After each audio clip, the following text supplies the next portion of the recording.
করতে হলে তাদেরকে 2 লক্ষ টাকা দিতে হবে আমার। ভাই, আমার লেখাপড়ার পিছনে আমার বাবার যত সঞ্চয় ছিল সবই শেষ করে ফেলছে। এখন এই 2 লক্ষ টাকা ভাই কোথায় পাবো বলেন? আমি তো ঠিক মতো 2 বেলা 2 মুঠো ভাতও খাইতে পারি না ভাই। তার ভিতরে বাবা গ্রামে অসুস্থ। এখন ভাই আমি যে 2 লক্ষ টাকা দিয়ে চাকরিটা নিব সে সামর্থ্য আমাদের কাছে নাই। আসলে কি বলবো ভাই, আপনার কথাগুলো শুনে না আমার অনেক কষ্ট লাগলো। সত্যি ভাই, আমাদের সমাজটা না এখন কেমন যেন হয়ে গেছে। আজকাল সমাজে আমাদের মতো যদি মধ্যবিত্ত পরিবারের সন্তানেরা চাকরি নিতে চায়, টাকার অভাবে তারা সে চাকরিটাও নিতে পারে না। আসলে ভাই হয়েছে কি, আজকের মেয়েদের কোনো দাম নাই ভাই।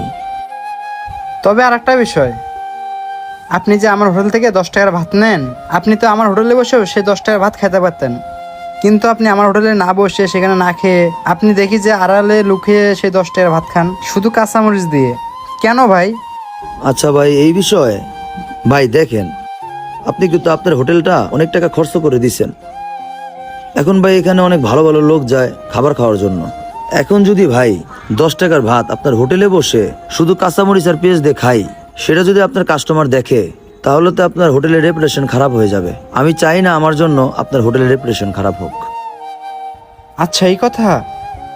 আপনি তো দেখতেছি আমার হোটেল নিয়ে অনেক কিছু ভাবেন। ভাই, আপনি যেহেতু আমার হোটেল নিয়ে এত কিছু ভাবেন, তাহলে আমি যদি সেই সুবাদে আপনাকে যদি কাজ দেয়, সেটা কি করবেন? আপনি আমাকে কাজ দিবেন ভাই? আমি করবো ভাই। কি কাজ করতে হবে, কি কাজ করবো ভাই আমি কোন? আসলে ভাই হয়েছে কি, আমি কয়দিন ধরে ভাবতেছিলাম যে আমার হোটেলে আমি একজন ম্যানেজার রাখবো।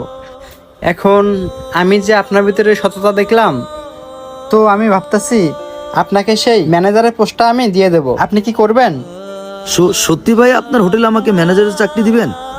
আমি করব ভাই, করব। ঠিক আছে ভাই, কালকে থেকে তাহলে আপনি আমার হোটেলে ম্যানেজারের পোস্টে জব করবেন।